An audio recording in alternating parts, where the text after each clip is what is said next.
मीरपुर नाम के शहर में तेजस अपनी पत्नी नीरू के साथ रहता था। पति पत्नी दोनों ही नौकरी करते थे। एक दिन तेजस गांव अपनी माँ के पास फोन करता है। हेलो, प्रणाम माँ। जीते रहो माँ, तुम दादी बनने वाली हो हैं? अरे वाह, ठीक है बेटा, मैं कल ही आती हूँ। जब माँ जी शहर पहुंची तो बेटे बहू ने बहुत अच्छे से स्वागत किया। लीजिए माँ जी, चाय। अरे गर्मा गर्म पकोड़े ले आओ माँ के लिए। नीरू रसोई में गई और 2 मिनट में ही पकोड़े ले आई। जी ये लीजिए। बहू जादू से बनाए हैं क्या? अभी तो रसोई में गई थी। यम्मी। माँ जी, शीला रसोई में पकोड़े तल रही है, मैं बस लेकर आई। हे भगवान, मेरा धर्म भ्रष्ट कर दिया तूने। अब तो गंगा जल से शुद्धिकरण करना होगा। दूसरे दिन, माँ जी मैंने नाश्ता बना दिया है, ऑफिस जा रही हूँ। पर अभी तो घर का सारा काम पड़ा है।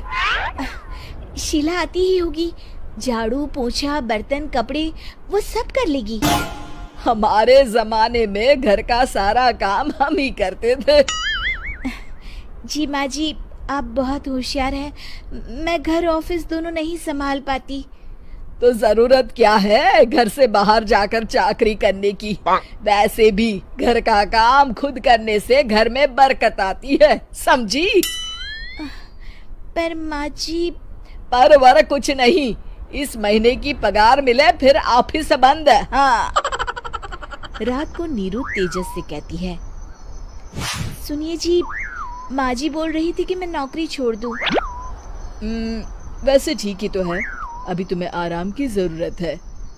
फिर भी आराम कहाँ, शीला को छुड़ाने के लिए बोल रही थी।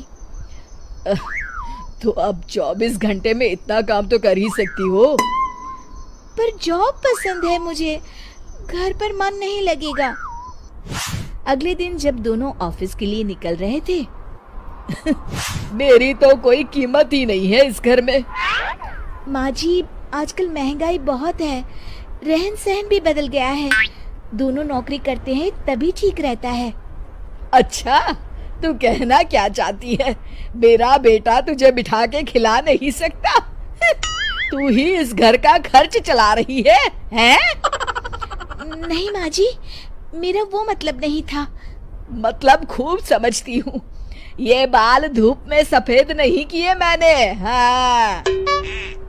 अब तो ये रोज का काम हो गया था। तेजस भी रोज की झिकझिक से परेशान हो गया था।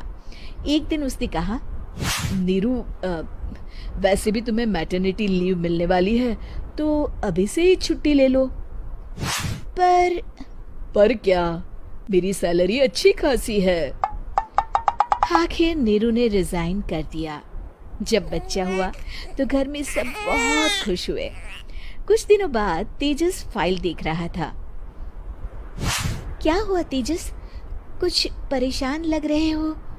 हाँ, वो हमारी जितनी सेविंग्स थी वो तो हॉस्पिटल में और छठी के फंक्शन में खत्म हो गई है नीरू।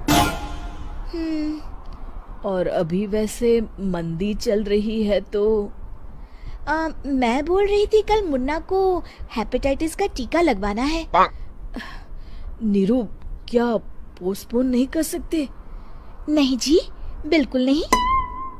अब तेजस को समझ में आ रहा था कि उससे गलती हुई है। पैसों की कमी का असर घर के माहौल पर भी पड़ रहा था। अगले दिन, बेटा मेरा चश्मा और ये दवाइयाँ ले आना, पर्चा देते हुए माँ जी ने कहा। जी। तेजस, मुन्ना के लिए दूध का डिब्बा और डायपर भी ले आना, और ये किराने के सामान की लिस्ट है, इसे भी लाना है। तेजस गुस्से में लिस्ट मरोड़कर फेंकता है और चिल्लाता है, पैसे क्या पेड़ पर उगते हैं? ये ले आना, वो ले आना। अरे पर ये जरूरत का सामान ही है। वो गुस्से में बिना कुछ कहे ऑफिस चला गया। अरे लंच तो ले जाइए।